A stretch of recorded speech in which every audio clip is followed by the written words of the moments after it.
YouTube, how we doing? PPS here, YouTube play today. We got one spot for you today. A little smaller slate. I think it's like an 8 or 9 gamer today, split throughout the day. So all day baseball. Nothing better than that. Obviously, yesterday we had Pass the Prop. 2 days ago, we had a very, very sweaty winner here on the show. Patrick Corbin under 15.5 outs. Sensatella no win. Corbin got through 5 innings at 74 pitches. And, of course, he finishes through the lineup the second time. I'm like, they're going to let him go back out there? And I remember talking about the third time through the order struggles for Corbin on the show. Hopefully you guys watched and listened on that. Ended up walking Goldschmidt on an 8-pitch at-bat. Shout out Goldschmidt. Hit my hit parlay and had me obviously help this bet.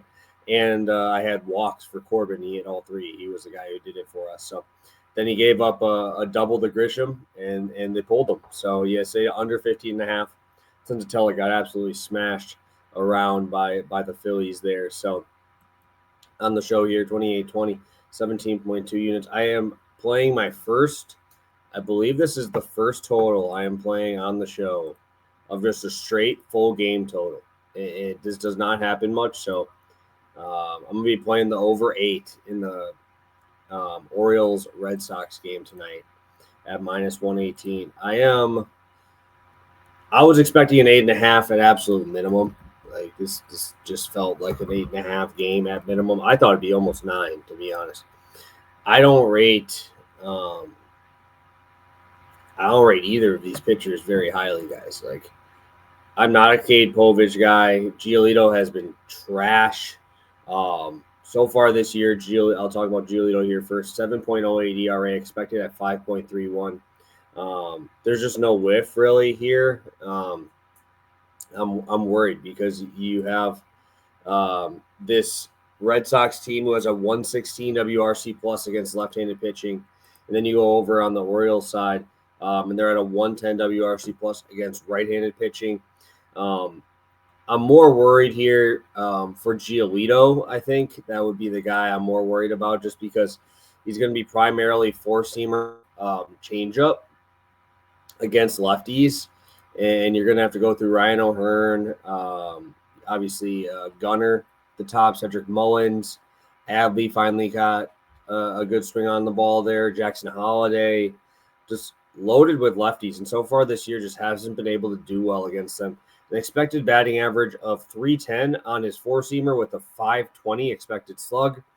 Against the changeup, 326 expected batting average, 864 expected slug. And he's going to be using those close to 80% of the time, guys. And just not inducing swings and misses. The movement is not there like it has been in the past.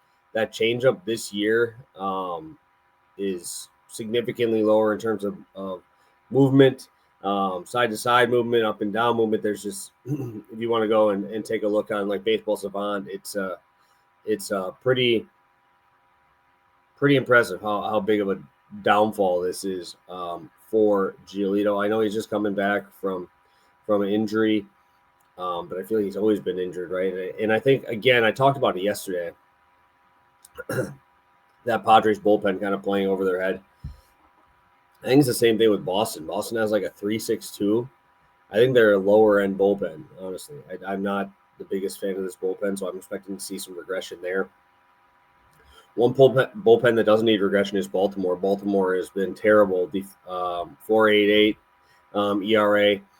And Povich has just not been good either. A 5.84 expected ERA and expected slugging of 5.58. Again, a guy who really hasn't been doing too hot in terms of getting that fastball by guys. An expected slugging of 680 on his four-seamer. No thanks. Primarily only using the curveball against right-handed batters. I think that is why there's an issue here with him lefty on lefty. I thought he'd be a lot better than what he is, using almost primarily just sweeper four-seam sinker. But the expected slugging on that sweeper is 558, only a 20% whiff. Expected numbers against the four-seamer on lefty is definitely worse than I was expecting, with only a 10% whiff rate. And I think some of these lefties get to him, actually. I think Devers and Duran will be a tough matchup for him, even though it is lefty on lefty. They both hit lefties well. And then obviously against righties, I thought that his changeup would have a little bit more, a little bit better than what it is, because I've watched quite a few of his outings and it's looked really good. But he's only throwing it 19% of the time to right-handed bats, which I feel like definitely needs to be higher. Almost a 9% barrel rate from Povich. This bullpen has been terrible. This bullpen just is coming after a long outing yesterday, going 11 innings against my Brewers. And I tell you, every time they play on Wednesday, just fade my Brewers because they just cannot get the job done on those Wednesday day games. So I think this is a great matchup. I think this is going to be a fun spot. I think we're going to see some runs. I don't trust Giolito. I don't trust Povich. I don't trust the bullpens. And a travel day, post a series there. Now Baltimore's heading to Boston.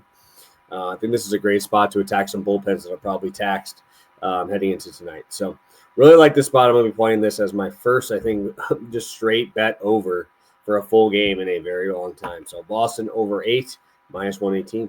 Have a good one, guys. Best of luck. I'll see you tomorrow for Pass the Prop, ready to go again for MLB. So have a good one, guys, and catch you tomorrow.